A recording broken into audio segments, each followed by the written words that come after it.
Assalamualaikum warahmatullahi wabarakatuh. Perkenalkan, saya Putri Nurul Auliana, NPM 2014-07-1016. Saya dari Fakultas Pertanian, Prodi Teknik Pertanian, Universitas Lampung. Di sini saya akan menjelaskan sedikit materi tentang sistem pelumasan. Jadi, pada video kali ini kita akan membahas tentang materi sistem pelumasan. Sistem pelumasan yang akan kita bahas meliputi pengertian dari sistem pelumasan, cara kerja sistem pelumasan, bagian-bagian sistem pelumasan, fungsi komponen pada sistem pelumasan, contoh kerusakan pada sistem pelumasan, dan juga penanganannya. Langsung saja kita simak videonya. Yang pertama, kita akan membahas tentang pengertian dari sistem pelumasan. Jadi, sistem pelumasan adalah suatu sistem atau rangkaian pada kendaraan yang mana pelumas ditampung, disedot, disaring, kemudian didistribusikan secara menyeluruh ke setiap bagian mesin. Mesin pelumas yang digunakan pada sistem ini adalah oli yang mampu masuk hingga ke celah mesin. Sistem ini dibuat dengan memperhitungkan beberapa fungsi. Sistem ini bekerja secara langsung sebagai pendingin komponen mesin dan membilas kotoran yang menempel pada komponen mesin sehingga mesin juga dapat bekerja lebih baik. Pelumasan juga dilakukan untuk memberikan sekat pada lubang antara silinder dan torak. Sekat ini berfungsi sebagai pencegah kebocoran tekanan dari luang pembakaran.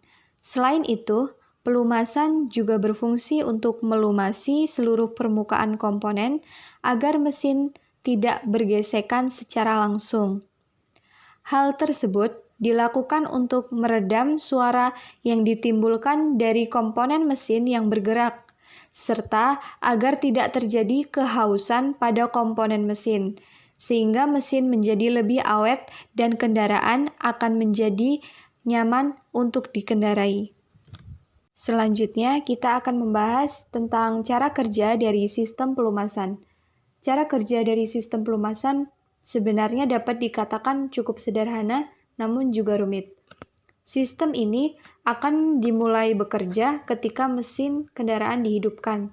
Sedangkan pada kondisi normal, yaitu mesin belum dihidupkan, pelumas atau oli tertampung di dalam karter atau bak oli.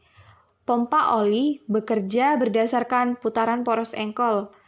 Pompa oli melakukan hisapan oli dari oil pan dan saringan kasar pada bak oli.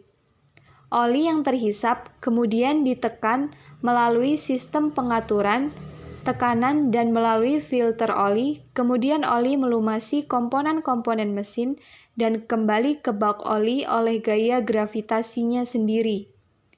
Begitu seterusnya, sirkulasi pelumasan terjadi terus-menerus selama sistem pelumasan dapat bekerja dengan baik. Nah, untuk lebih jelasnya lagi, kita bisa lihat pada gambar berikut ini. Jadi, ketika mesin di-start, poros engkol akan memutar pompa oli dan akibatnya terjadi sedotan pada bagian inlet hose oil pump. Selanjutnya, oli masuk ke dalam pompa melalui inlet valve dan pada sisi lainnya oli ditekan oleh pompa. Kemudian, oli bertekanan tersebut mengalir melalui jalur oli dan masuk ke dalam filter oli. Di dalam filter, oli disaring dari berbagai kotoran dan kerak. Setelah disaring, oli kemudian disalurkan melalui oil feed menuju bagian atas mesin dan ke oil jet. Sampai dengan di atas mesin, oli secara otomatis akan melumasi poros cam dan rocker arm. Selanjutnya, oli kembali ke karter melalui saluran oli di samping blok silinder. Sementara itu, oli akan keluar dalam bentuk semprotan dari oil jet di bagian bawah silinder untuk melumasi bagian piston dan connecting rod. Pada bagian poros engkol terdapat komponen weight balance yang berbentuk seperti skop, sehingga ketika poros engkol berputar, oli dari karter akan diobrak-abrik oleh weight balance agar tersebar ke seluruh bagian mesin. Selanjutnya adalah komponen-komponen dari sistem pelumasan. Jadi apa aja sih komponen-komponen pada sistem pelumasan ini? Pada sistem pelumasan terdapat komponen sebagai berikut. Yang pertama itu ada bak oli, pompa oli, filter oli, Steiner, pressure valve, switch oli, oli gallery, oil jet, PCV valve. Dari komponen-komponen yang telah disebutkan di atas, masing-masing dari setiap komponen memiliki fungsi tersendiri. Yang pertama adalah bak oli. Bak oli merupakan salah satu komponen pelumasan yang berfungsi untuk menampung oli. Komponen ini menyimpan cadangan oli yang nantinya akan digunakan untuk melumasi mesin. Yang kedua ada pompa oli. Komponen ini berfungsi untuk menghisap dan menyalurkan oli pada mesin. Kinerja komponen pompa oli bergantung pada putaran mesin dan camshaft, crankshaft, atau timing valve. Pompa oli bekerja dengan menyalurkan oli yang bertekanan ke semua saluran mesin. Kemudian, oli yang telah disalurkan tersebut pada akhirnya dibuang melalui saluran perkaitan yang berada di ujung pompa. Proses ini bertujuan untuk melumasi seluruh bagian lain dari mesin yang terbuka. Selanjutnya adalah filter oli. Komponen lain yang digunakan dalam sistem pelumasan adalah filter oli. Komponen ini bertugas sebagai penyaring oli dan kotoran sehingga oli tidak cepat kotor. Apabila oli yang diproses dalam sistem ini terkontaminasi oleh kotoran, maka pelumasan tidak akan berfungsi secara maksimal. Strainer. Komponen ini berfungsi untuk menyempurnakan kerja filter oli. Strainer atau penyaring dapat menyaring kotoran hingga berdiameter 1 mm. Komponen pompa oli berada di antara lubang pompa oli dengan pompa oli, yang itu bertugas sebagai lubang isap pelumas menuju pompa oli. Pressure valve. Pressure valve atau katup tekanan merupakan sebuah komponen pelumasan yang bertugas untuk mengatur tekanan pelumasan. Pengaturan ini dilakukan utamanya ketika mesin sedang bekerja dengan perputaran yang tinggi. Ketika mesin berputar tinggi, volume oli yang bergerak dari pompa oli mengalami pertambahan, sedangkan saluran oli memiliki batas kemampuan. Oleh karena itu, pengaturan tekanan pelumas dibutuhkan agar tekanan oli tetap stabil. Kerja dari komponen yang satu ini memiliki hasil akhir untuk mengembalikan oli pada karter. Proses ini berlangsung ketika tekanan pelumas atau oli sedang naik. Switch oli. Switch oli merupakan sensor tekanan oli yang berfungsi untuk mengetahui hasil kerja dari pompa oli. Komponen ini bertugas untuk memberitahukan terkait cukup atau tidaknya tekanan pompa oli untuk melumasi mesin. Kita dapat mengetahui hal tersebut ketika memutar kunci kontak pada posisi on, dan dapat dilihat pada dashboard apakah lampu indikator oli kendaraan menyala atau tidak. Dan apabila lampu tersebut menyala, berarti komponen switch berfungsi dengan baik.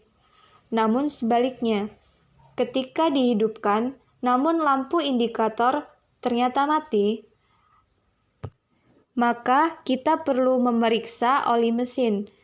Ada kemungkinan suatu yang bermasalah pada pelumasan kendaraan. Selanjutnya adalah oil gallery.